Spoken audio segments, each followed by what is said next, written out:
नमस्कार, बहुत स्वागत है आपका। हिंदी खबर देख रहे हैं आप, मैं हूं आपके साथ कीर्तिवान सिंह। जी हां, बिहार में पुल क्यों गिरते हैं, यही सवाल है। बड़ी खबर आपको बताते हैं, बिहार में गिरते पुल पर नीतीश सरकार का एक्शन हुआ है। ब्रिज हादसों पर नीतीश सरकार की बड़ी कार्रवाई हो गई है। बिहार में धड़ाधड़ पुल गिरने पर 15 इंजीनियरों को सस्पेंड कर दिया गया है। बड़ी कार्रवाई की गई है नीतीश कुमार की सरकार की तरफ से। लगातार सवाल उठ रहे थे कि बिहार में जो पुल गिर रहे हैं, आखिरकार कब कार्रवाई होगी, कौन नपेगा, इस पर सवाल उठ रहे थे। लेकिन बिहार में 17 दिन में 11 पुल गिरे। अब सरकार नींद से जागकर, और देखिए किस तरीके से 15 इंजीनियर सस्पेंड कर दिए गए हैं। 18 जून को अररिया जिले में बकरा नदी पर पुल गिर गया था।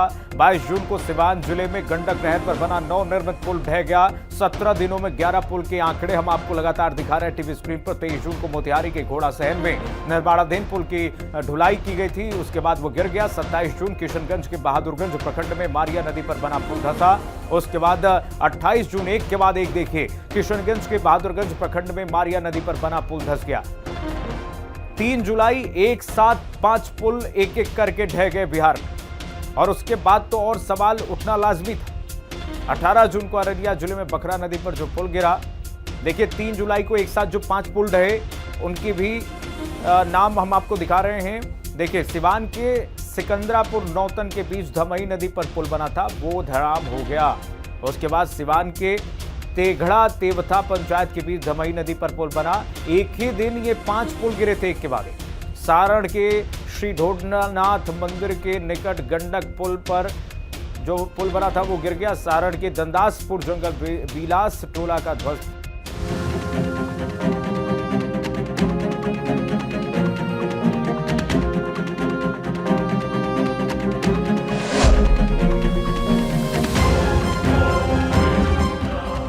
ये बिहार है।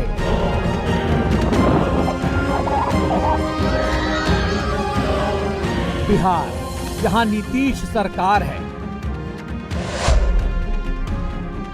और बिहार के पुल और पुलिया दोनों बीमार हैं। इन दिनों ऐसा लगता है कि पुल और पुलिया गिरने का मौसम चल रहा है।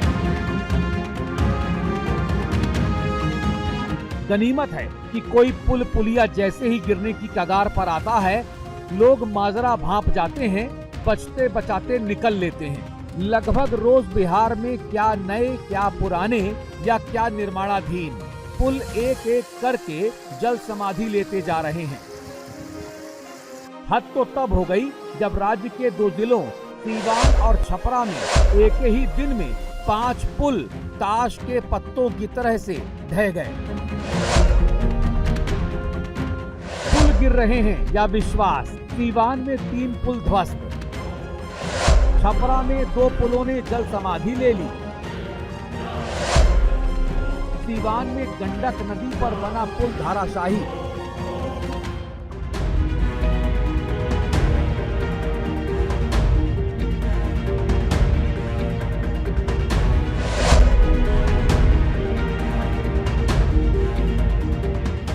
इसमें से कुछ पुल 40 तो कुछ पुल 100 साल यानी कि अंग्रेजों के जमाने के बने हुए हैं। ये पुल नहीं गिर रहे, बल्कि नीतीश कुमार की सरकार पर लोगों का भरोसा गिर रहा है। क्योंकि सुशासन का ढिंढोरा पीटने वाले नीतीश बाबू की राह ताकते ताकते ये पुल और पुलिया अब नदी में खुदकुशी करने लगे हैं और ये सिलसिला लगातार बढ़ता ही जा रहा है। जल समाधि ले रहे बिहार के पुल और पुलिया। 18 जून 2024 बकरा नदी पर बना पुल धाराशाही। 22 मार्च 2024 कोसी नदी पर बन रहा पुल का हिस्सा गिरा। 4 जून 2023 गंगा नदी पर बन रहा 4 लेन पुल गिर गया। 19 फरवरी 2023 पटना में निर्माणाधीन पुल भरभरा के नीचे गिर गया। 16 जनवरी 2023 कमला बलान नदी पर लोहे का पुल गिरा। 18 नवंबर 2022 नालंदा में निर्माणाधीन सड़क पुल गिर गया। 9 जून 2022 सहरसा में निर्माणाधीन पुल का एक हिस्सा नीचे जा गिरा। ऐसा पुल में ही कर रहा काम, ब्रिज बनना है। कैसे हादसा हो गया? ऊपर से ब्रिज बनते गया है। मान से चल लिया ना, और बाकी आदमी गेले न तो 10-11 आदमी ऊपर चढ़ल रहे। चढ़ने के बाद मालूम तो गारंटी नहीं जो कोनो वजन 80 टन से ऊपर रही है तो कोनो गारंटी जो फैल भए गेलै नीचा गेलै सब आदमी नीचा गिर गेलै बहुत आदमी घायल भए गेलै एगो हम भैयारी छियै डेट कए गेलै और चाचा का बहुत सीरियस है बहुत बंगालो के आदमी है। लगभग में कितना स्टाफ था? लगभग में 10,000 आदमी सर था। लोग 20 के ऊपर काम कर रहे थे बकौर ब्रिज में। बकौर ब्रिज में, कोसी ब्रिज में। हाँ, कैसे हादसा हो गया? हादसा हुआ था, हम लोग सीमेंट लिफ्टिंग करके नीचे आ रहे थे, नीचे में आके 2 मिनट खाली बैठे, वैसे ही सीमेंट टूट के नीचे गिर गए। ऊपर में सुरक्षा का कोई इंतजाम था क्या? ऊपर में सुरक्षा का कोई इंतजाम नहीं था। लगातार पुल गिर रहा है, आज भी शिवान में लगातार पुल गिर रहा है, लगातार ट्रेन हादसा हो रहा है, लगातार पेपर लीक हो रहा है। एक बता दो किस पे कार्रवाई की गई हो, कौन पकड़ा जा रहा है? हाँ, घूम फिरा करके तेजस्वी और लालू जी को गाली देते हैं लोग इशू को डाइवर्ट करने के लिए। हम ही लोग पुल गिरवाते हैं, हम ही लोग ट्रेन हादसा करवाते हैं, हम ही लोग पेपर लीक करवाते हैं। ये लोग तो एकदम दूध का धुला हुआ सब बैठा हुआ है, सब अपना काम कर रहा है। अगवानी पुल का मामला में तो हमने संज्ञान में भी लिया है, माननीय न्यायालय के द्वारा उसमें बता रहे थे, हमारे एसीएस की कुछ निर्णय हुआ, हमने कहा है कि फाइल आप भेजें, एक बार देखेंगे, वैसे लोगों बचेंगे नहीं, बख्शे नहीं जाएंगे, जो भी गड़बड़ी करेंगे कार्रवाई होगी। माननीय मुख्यमंत्री नीतीश कुमार जी भी एक्टिव हैं इस तरह के सारे मामले पर। हर साल पुल का उद्घाटन होने से पहले ही उसके गिरने की खबरें आ जाती हैं, यानी कि नेताजी को रिबन काटने तक का मौका ये पुल नहीं दे रहे हैं। तो शासन का तो पता नहीं, लेकिन हाँ भैया, बिहार ने एक ही दिन में 5 पुल गिरने का रिकॉर्ड जरूर अपने नाम कर लिया है। मधुबनी में गिरा पुल, निर्माणाधीन पुल की लंबाई 75 मीटर, निर्माण की लागत तकरीबन 3 करोड़ रुपया। पुल का निर्माण 2021 से हो रहा है, अब तक पूरा नहीं हुआ पुल का निर्माण। मात्र अभी हमको 1 महीना हुआ है, 1.5 महीना पुल को विभाग को संभाले हुए। इसके पहले आरजेडी के जो माननीय उप मुख्यमंत्री हैं, 1.5 साल पुल उन्हीं के पास ये सब ग्रामीण कार्य विभाग था और सड़क निर्माण का विभाग भी उन्हीं के पास था। इसीलिए उचित जवाब तो वही देंगे, क्योंकि 1.5 साल से पुल ऐसा है कि पुल का निर्माण तो अभी 1 महीना 1.5 महीना में हुआ नहीं है, और जो पुल गिरे हैं वो सिर्फ एक पुल का निर्माण में कहीं न कहीं कोताही समझी जा सकती है, और उस पर जांच कमेटी गठित है और मैं समझता हूं कि वो जांच 1 हफ्ते के अंदर आ जाएगा। ऑलरेडी उस पर हम लोगों ने 3 अभियंताओं को निलंबित किया है। इसे प्रशासन की हीला हवाली कहें या नाकामी कि 3 साल में आधा ही पुल बन सका और उसका भी एक हिस्सा नीचे गिर गया। आप अंदाजा लगा सकते हैं कि इस पुल के निर्माण की क्वालिटी क्या रही होगी। यानी कि बिहार में करप्शन ओवरफ्लो हो रहा है और इसी ओवरफ्लो की चपेट में आकर बिहार के पुल लगातार सुसाइड करते जा रहे हैं। भ्रष्टाचार का पुल गिरा धड़ाम। सीवान 22 जून, मोतिहारी 23 जून, मधुबनी 28 जून और किशनगंज 30 जून।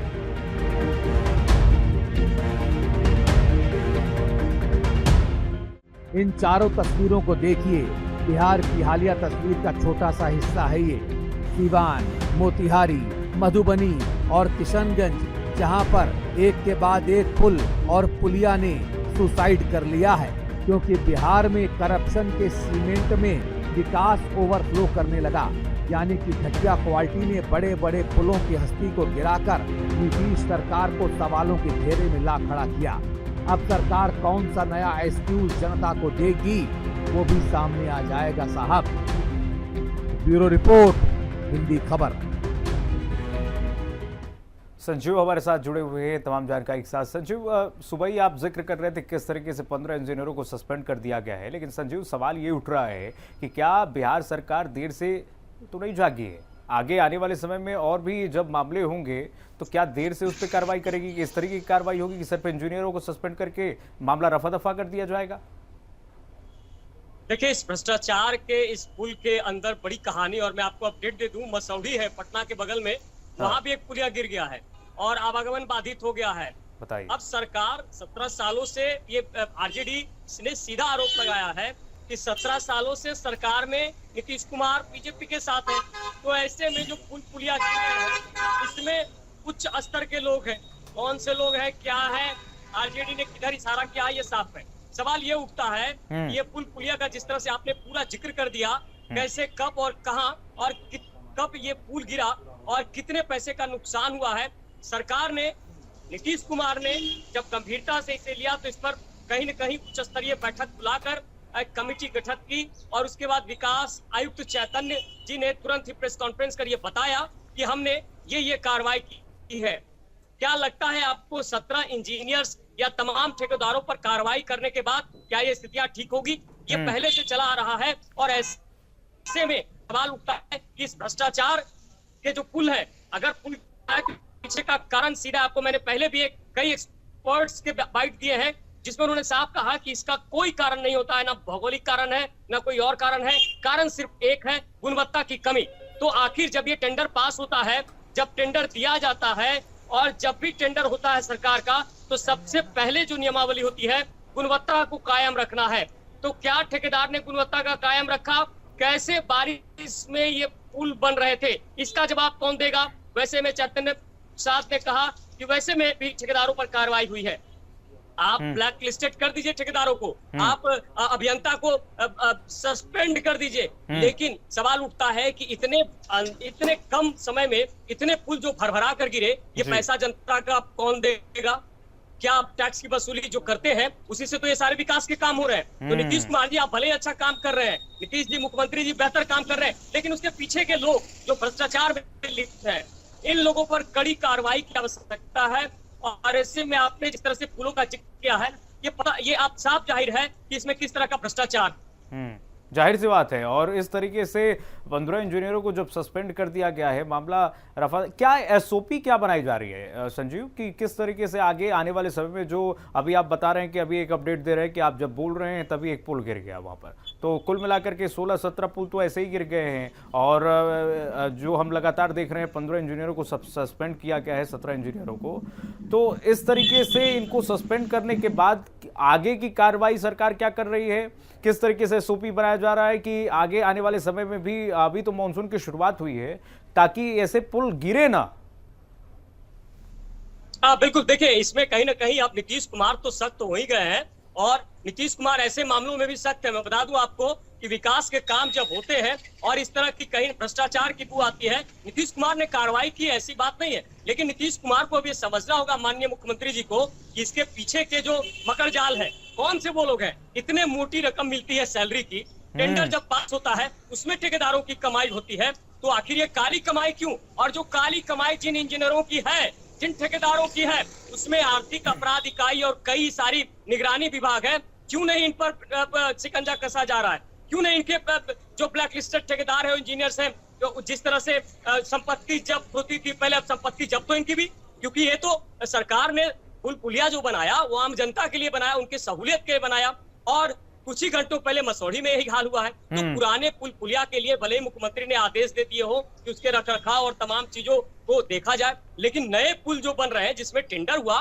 वो 8 करोड़ 10 करोड़ 12 करोड़ 20 करोड़, ये कौन देगा? ये पैसा जनता का था और ये पानी में बह गया। तो ऐसे में इस पानी के बहाव में सिर्फ ठेकेदार और इंजीनियर्स पर ठिकरा फोड़ दिया कि वो पैसे दोबारा उससे पैसे वसूले जाएंगे। तो ऐसे कितने पुल पुलिया बन गए?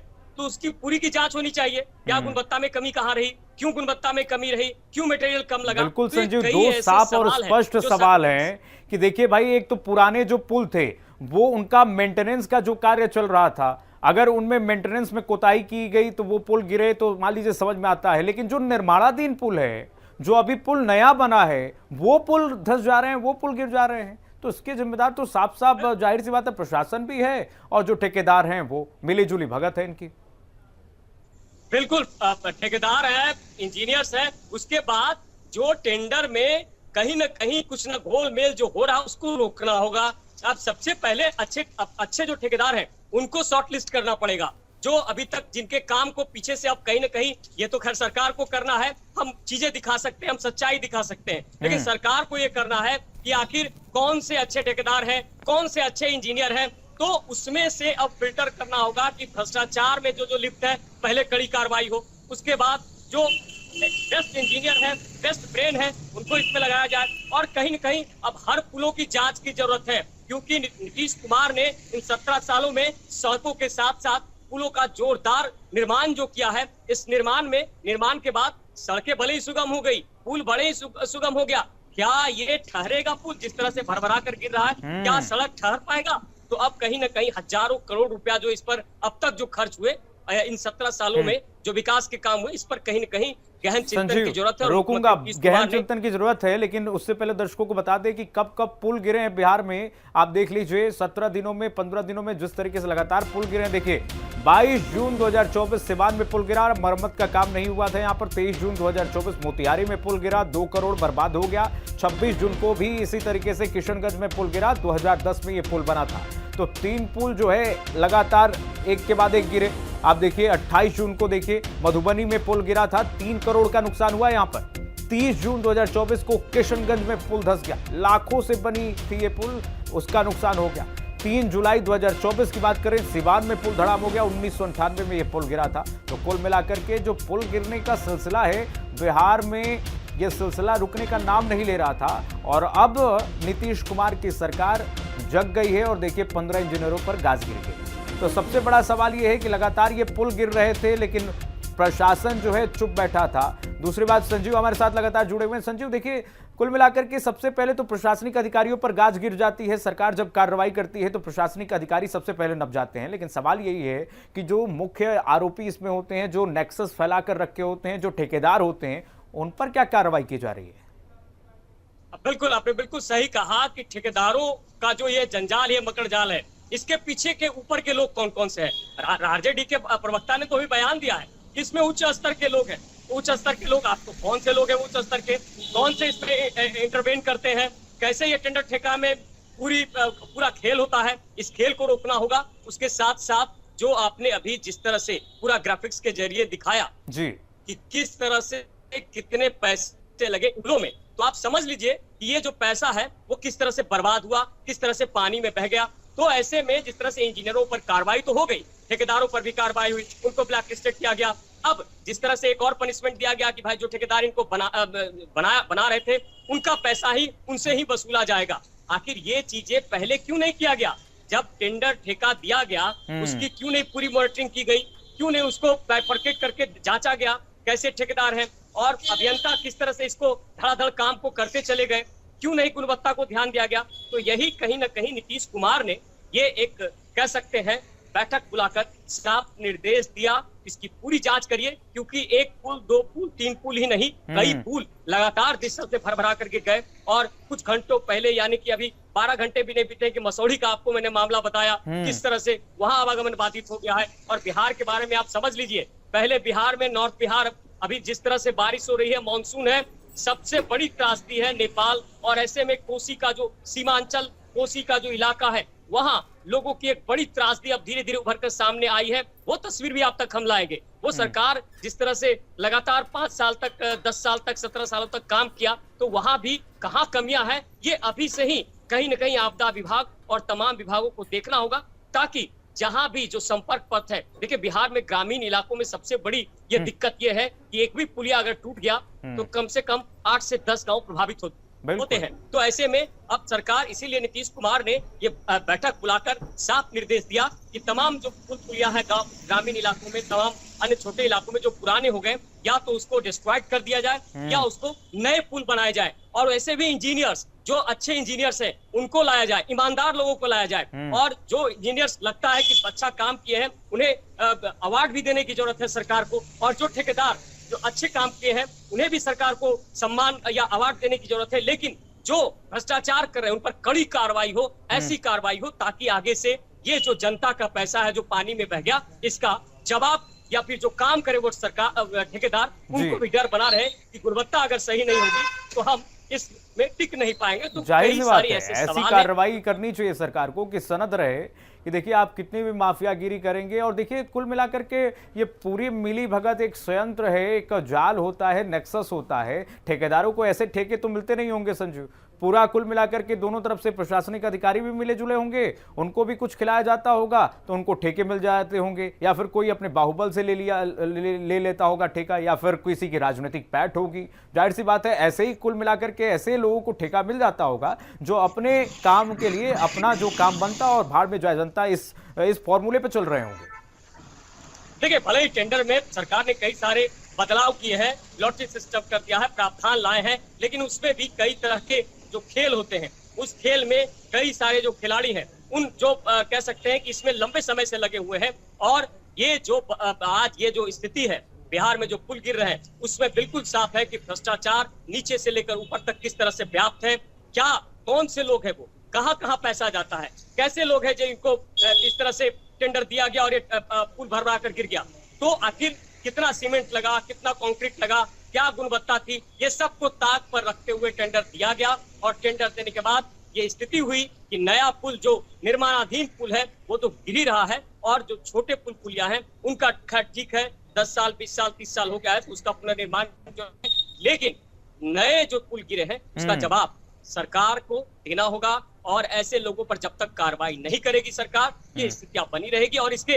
राजनीतिकरण हो रहा, विपक्ष उस पर वार करता है, विपक्ष उस पर कहता है, तो पक्ष विपक्ष का सवाल नहीं, आम जनता का सवाल है। और आम जनता सीधे सीधे ये जानती है कि नीतीश कुमार ने साफ कहा है कि हम न्याय की सरकार चलाते हैं, न्याय के साथ विकास की सरकार। तो न्याय के साथ विकास में अगर कोई भ्रष्टाचार कर रहा है तो नीतीश कुमार उसी के लिए जाने जाते हैं कि वैसे में वो कड़ी कार्रवाई करेंगे। अब देखना होगा नीतीश कुमार इसमें और कितनी कार्रवाई करते हैं, क्योंकि 17 इंजीनियर्स तो एक तरह से बर्खास्त कर दिए गए, और पर भी गाज गिरेगी आने वाले समय में, और पर भी चल रहा है। बिल्कुल कार्य विभाग बिल्कुल एक जो आम धारणा बनी हुई है लोगों में कि देखिए बिहार जो पिछड़ा राज्य है, और बिहार के पिछड़े राज्य होने की सबसे बड़ी जो कारण है, सबसे बड़ा कारण है वो बिहार में भ्रष्टाचार है।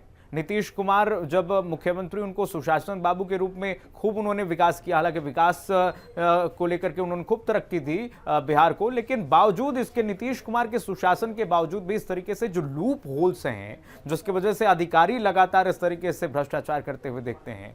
और ये जो तस्वीरें लगातार पुल गिरने की आ रही हैं, और विडंबना भी यही है कि देखिए बिहार में ही ऐसी तस्वीरें आ रही हैं, और किन राज्यों से इस तरह की तस्वीरें ज्यादा नहीं आ रही हैं, और ये तस्वीरें तस्दीक करती कि यही कारण है पिछड़ापन का बिहार के। बिल्कुल बिल्कुल बिल्कुल। देखिए, केंद्र में जो बैठे हैं परिवहन मंत्री नितिन गडकरी ने जब पहला पुल गिरा, उन्होंने साफ कहा कि ये केंद्र सरकार का नहीं है, राज्य सरकार के पुल कैसे गिर रहे हैं, इसमें कौन बिचौलिया है, कौन सा परसेंटेज चल रहा है, कौन से लोग इस पे बाहुबल या तमाम जो राजनीतिक संरक्षण देने वाले ये लोग हैं, अगर ऐसे लोग हैं तो इन पर त्वरित कार्रवाई करने की जरूरत है। कैसे ये टेंडर ठेका मिल जाता है, क्यों जो है एक कह सकते हैं कि सीमित लोगों को टेंडर ठेका की बात होती है, और टेंडर ठेका अगर मिल रहा है तो ऐसे लोगों की पहचान करनी होगी। और आपने खुद ही कहा कि ऐसे में कहीं न कहीं नीतीश कुमार भले ही ईमानदारी पूर्वक विकास करना चाहते हैं, लेकिन ये कौन से लोग हैं जो भ्रष्टाचार में लिप्त हैं, जो इस तरह के लॉबीबाजी में लिप्त हैं, जो इस तरह के कह सकते हैं कि लॉबियों को बना रहे हैं और इस तरह से काम कर रहे हैं और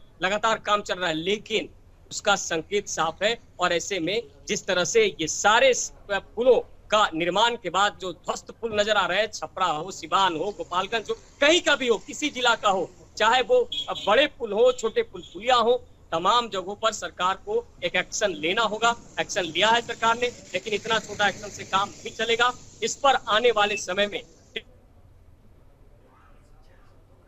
एक कह सकते हैं कि अच्छी तरह से इसको देखना होगा, तभी ये सफल हो पाएगा। कुल मिलाकर के कहीं ना कहीं लूप होल्स जो हैं उसी वजह से लगता है कि जिस तरीके से बिहार में पुल गिर रहे हैं, वो पुल जो है लूप होल्स की वजह से ही गिर रहे हैं। कहीं ना कहीं कमी तो है प्रशासनिक अधिकारियों में भी है, और जो षड्यंत्र और जिस तरीके से जाल मकड़ जाल बैठा हुआ है, नेक्सस बैठा हुआ है माफियागिरी का, उसके वजह से भी। चलिए संजीव, बहुत धन्यवाद तमाम जानकारी साझा करने के लिए। आगे बढ़ते हैं बिहार में। तो बिहार में आकाशीय बिजली का कहर देखने को मिल रहा है। संजीव हमारे साथ बने हुए हैं लगातार। आकाशीय बिजली गिरने से 19 लोगों की मौत हो गई है। इस वक्त दुखद खबर बता रहे हैं बिहार से आपको, बहुत दुखद खबर। 7 लोग गंभीर रूप से घायल हो गए हैं। बिहार में आकाशीय बिजली का कहर लगातार जारी है। आकाशीय बिजली गिरने से 19 लोगों की मौत हो गई है, 7 लोग गंभीर रूप से घायल हो गए। बेगूसराय में 3 लोगों की मौत हुई है, नालंदा में 2 लोगों की मौत हुई है, वहीं रोहतास जिले में एक व्यक्ति की मौत की खबर आ रही है इस वक्त। बिहार में आकाशीय बिजली का कहर लगातार हम देख रहे हैं, तस्वीरें भी लगातार वायरल हो रही हैं जिसमें आकाशीय बिजली ने इस वक्त कहर मचा रखा है बिहार में। और इससे देखिए मौत की खबर, जो दुखद खबर आ रही है, आपको बता दें कई जिलों में आकाशीय बिजली ने अपना कहर मचाया है। आकाशीय बिजली का कहर देखने को मिला है। 19 लोगों की दुखद मौत हो गई है बिहार में इस वक्त। संजीव हमारे साथ लगातार जुड़े हुए हैं। संजीव, ये दुखद खबर है एक तरीके से बिहार के लिए कि 19 लोगों की मौत हो जाती है। इस तरीके की कोई सूचना, कोई अलर्ट जारी किया गया है जिला प्रशासन की तरफ से, किस तरीके से आकाशीय बिजली से बचना है? देखिए, बिल्कुल अगर जिस तरह से बिहार में मानसून ने दस्तक दिया है और काफी बारिश हो रही है, पिछले 48 घंटे की बात करें तो भारी बारिश हुई है कई जगह और मौसम विभाग लगातार अलर्ट भी करता है। ऐसे में आपदा विभाग ने हर जगह विज्ञापन भी दिया है कि आप जो है पेड़ों के नीचे ना जाएं, कहीं ऐसी जगह जाएं जहां बिजली गिरने का संभावना कम हो। तो ये कह सकते हैं कि जन जागरण अभियान के द्वारा चलाया जा रहा है, लेकिन ग्रामीण इलाकों और कई इलाकों में जैसे जिस तरह से अभी खबरें आई, दुखद है, लगभग 19 लोगों की मौत हो चुकी है। ऐसे में कई जिले हैं जहां से खबरें आई हैं और इसको लेकर कहीं न कहीं मुख्यमंत्री नीतीश कुमार भी गंभीर है और लगातार ये मौसम विभाग भी अलर्ट करता है। और उसके साथ साथ आपदा विभाग ने भी कहा है, एडवर्टीजमेंट के जरिए हो या फिर तमाम अन्य ग्रामीण स्तर पर भी जो है पंचायत स्तर पर ये कहा जाता है कि आप बचिए इनसे। तो एक प्राकृतिक त्रासदी है और ऐसे में इसका उपाय सिर्फ लोग भी ढूंढ सकते हैं कि वो कैसे बचे इससे। क्योंकि देखिए अभी खेती का समय है और खेती के समय किसान खेत में रहते हैं, तो उनको भी जागरूक होना पड़ेगा कि अगर ऐसा मौसम है तो वो उस काम को ना करे, इस समय उस काम को वहीं रोके। और ऐसे में जिस तरह से जो संभावनाएं बनती है कि कहाँ बिजली ज्यादा गिरती है आकाशीय, तो बिजली के तारों पर सबसे ज्यादा खतरा रहता है या फिर पेड़ों पर रहता है, तो वैसे लोगों को वैसे जगहों से बचने की जरूरत है। लेकिन ये 48 घंटों में जिस तरह से बिहार में लगातार जोरदार बारिश हो रही है और मौसम विभाग येलो अलर्ट, रेड अलर्ट जारी कर रहा है और ये भी मौसम विभाग बताता है कि किन जगहों पर बिजली गिरने की संभावनाएं हो सकती है। तो ऐसे में इसका बस एक ही निदान है कि सरकार ने जो बताया या लोगों ने जो बताया है उसको आप जागरूकता के जरिए ही इसको बच सकते हैं। और इसके बाद सरकार ने आपदा विभाग को कई सारे उपाय बताए हैं और आपदा विभाग ये कर भी रहा है। ग्रामीण स्तर से लेकर शहरी स्तर तक जो भी आपदा विभाग के जरिए जो कह सकते हैं प्रावधान है किया जाता है। और ऐसे में ये कह सकते हैं कि ये जो मानसून है अभी तो शुरुआत है और आगे जो अलर्ट जारी किया गया उसमें मौसम विभाग ने आज भी कहा है कि पटना सहित कई इलाकों में जोरदार बारिश होगी, सुबह से ही बारिश हो रही है। ऐसे में लोगों से भी अपील है कि वो अपने आप को बचाएं, सुरक्षित रखें।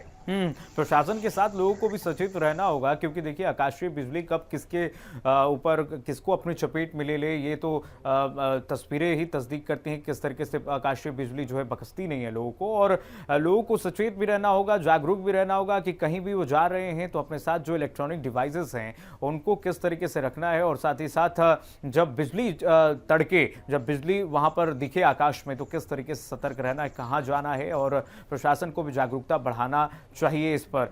कुल मिलाकर के जो प्रशासन इस वक्त जो वहां पर बाढ़ को लेकर के, या फिर हम हर साल देखते हैं, हर वर्ष देखते हैं कि बाढ़ से तबाही मचती है, और अब जो बिजली वज्रपात से जो तबाही मच रही है उसकी भी खबरें आ रही हैं, बहुत चिंतनीय है। संजीव, बहुत धन्यवाद तमाम जानकारी साझा करने के लिए। अलग अलग जिले से ऐसी तस्वीरें आई हैं कि देखिए बिजली की वजह से, वज्रपात की वजह से लोगों की मौत हो हुई है, 7 लोग गंभीर रूप से घायल हो गए। बिहार में आकाशीय बिजली का कहर जो है लगातार जारी है और आकाशीय बिजली गिरने से 19 लोगों की मौत हो गई है। किस तरीके से आप देखिए बिहार में एक तरफ बाढ़ का कहर भी जारी है, त्रासदी है बाढ़ से, हॉस्पिटल में, अस्पतालों में, घरों में पानी घुस जा रही है किस तरीके से, और साथ ही साथ अब आकाशीय बिजली का दूसरा कहर जो है, वज्रपात जो है वो बरप रहा है बिहार पर। 19 लोगों की वज्रपात से मौत हो जाती है, ये बेहद चिंतनीय है, बहुत सोचनीय है। प्रशासन को भी, जिला प्रशासन को भी अलर्ट रहना होगा, लोगों को जागरूकता घर घर ये पहुंचाया जाना चाहिए